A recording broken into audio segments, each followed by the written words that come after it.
So welcome to this coffee talk. Today I have with me two amazing guests, Kate Dixon and Rashmi Dixit from Rakarising. And the whole reason I invited them here this morning is that I attended the World at Work conference a couple of weeks back. And their conversation with the audience is what stuck with me when I left the conference. So I really wanted to kind of share your view on pay equity and DEI with our audience. So welcome, first of all. And then I would love to hear, because maybe you can tell, those listening, what it was that you talked about in Austin, where we met. Well, thanks so much.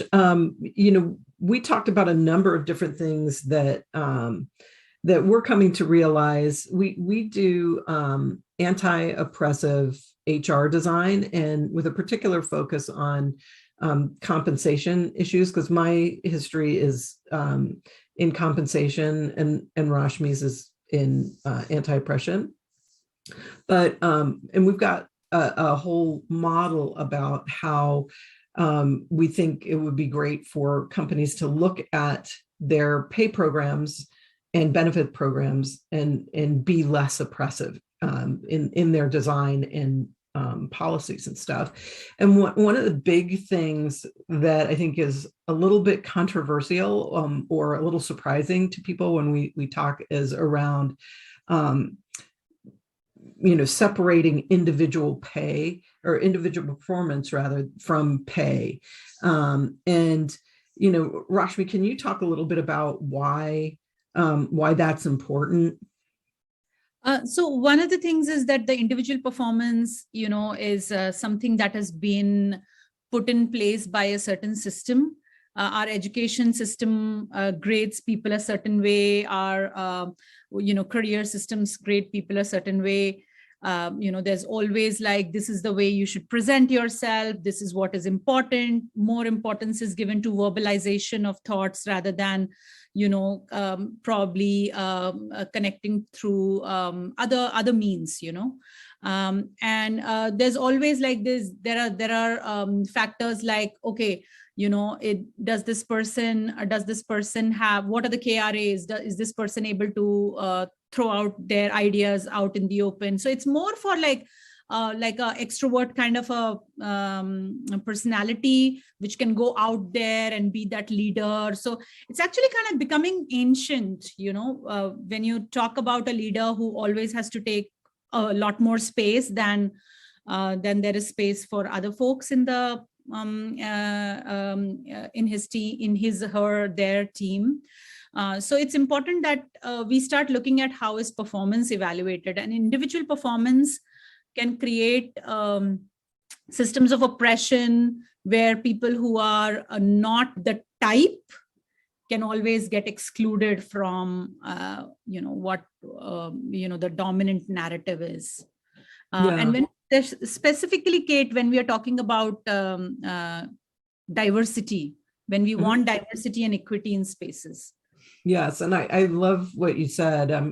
One of the things that we talk about quite a bit is that performance standards are established by the dominant culture, and that dominant culture in corporate America and in corporations around the world tends to be patriarchal and white supremacist. And so different ways of being, different ways of performing tend to be okay for the dominant culture, but the same behaviors can be looked at more negatively in people who are not in that dominant culture. So, so basing pay on performance, I know I've worked for companies that are really numbers oriented, and they assign numbers to performance, and then they think that if they crunch the numbers, then it's precise and accurate. But what we really have is people evaluating people against social norms, and so that can be really damaging for folks who've been in marginalized communities. So this is super interesting to me. So when you have these conversation with these organizations, kind of mentioning, that these structures might be outdated and old-fashioned and aligning with certain stereotypes, do organizations then turn towards redefining their performance measures, or do they move more away from actually using performance as an indicator for pay? So one of the things, Margaret, is that there is a readiness to this. There is a maturity that is required for any organization to step into this kind of a process. One of the things is, the assessment of the organization in terms of readiness that we do. So in this, it's it's an important part where the organization has to have a certain level of commitment to diversity, equity, and inclusion. If the organization is happy doing performative pieces time and again, and just like a fashion trend kind of a thing, or now we are doing D&I, now we are doing something else, the whole point is lost out. So we have serious conversations with organizations as to, what is your commitment level? Do you really would like this to happen? And we're fine. Like we've had one of the conversations, I remember we said, it's okay if you're really committed, then hire us. Otherwise, if you have so many other DE&I consultants who are really good, they're great at their jobs and they'll make things happen. And so for us, it's important to create that space of deep commitment. It's hard work, right, Kate?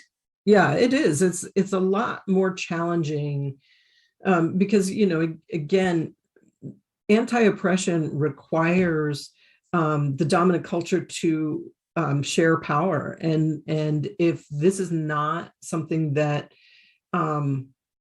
has already been established in the organization, this is really not the place that you want to start because, pay and benefits stuff really winds up being an emotional kind of a lightning rod for companies. And I think it's really challenging. And it's not saying, hey, you have to do performative before you can do stuff that's not performative. It's just that, again, going back to Rashmi's point, there's organization readiness stuff, and a company needs to be pretty self-aware in order to do this kind of work. Yeah, amazing. So we're already running out of time. We're hitting that 8 minutes mark, but I could have this conversation forever. So maybe I remember from your presentation, you had 6 different aspects of how we think about compensation that you should revisit with your ideas. So maybe as a last takeaway for our listeners, can you mention those 6 that companies or organizations should be thinking about if they want to move in this direction? Sure. So the first one is levels. That's the number of levels that you have within an organization, because those create barriers to entry every time you go up. Functional differences in pay. So we know that that's tied with historical marginalization of certain groups. The individual performance, which we just talked about. Transparency. So how much information can employees see about pay, and access. So what kind of access do individuals have to each of the pay and benefits programs that are in place? And then the last piece is market pay. So how closely are you going to tie yourself to the market? Because again, the market is an expression of every systemic and marginalizing oppressive piece of the entire pay program. So Rashmi, what would you have to add to that? Yeah, I think you said all of that pretty much. One of the things I feel like is that I want to just reiterate and underline the point that Kate said about the market being oppressive. we need to look at the socio-political scenarios in which the market exists and what it does and what it requires of people. And we as people from human resources, we need to be very mindful and self-aware of, what is it that we want to perpetuate in our organizations. I think that's the perfect ending to this coffee talk. So if somebody's interested to learn more, your website is rakarising.com. Thank you so much for sharing your time with us. At least for me, this is what really sat with me, because I think when we think about pay equity, we're always trying to impose structure on organizations, and you kind of whipped me a little bit out of that, then made me think about, okay, how do we make these structures more inclusive? So thank you for that, and thank you for coming. Thank you. Our pleasure.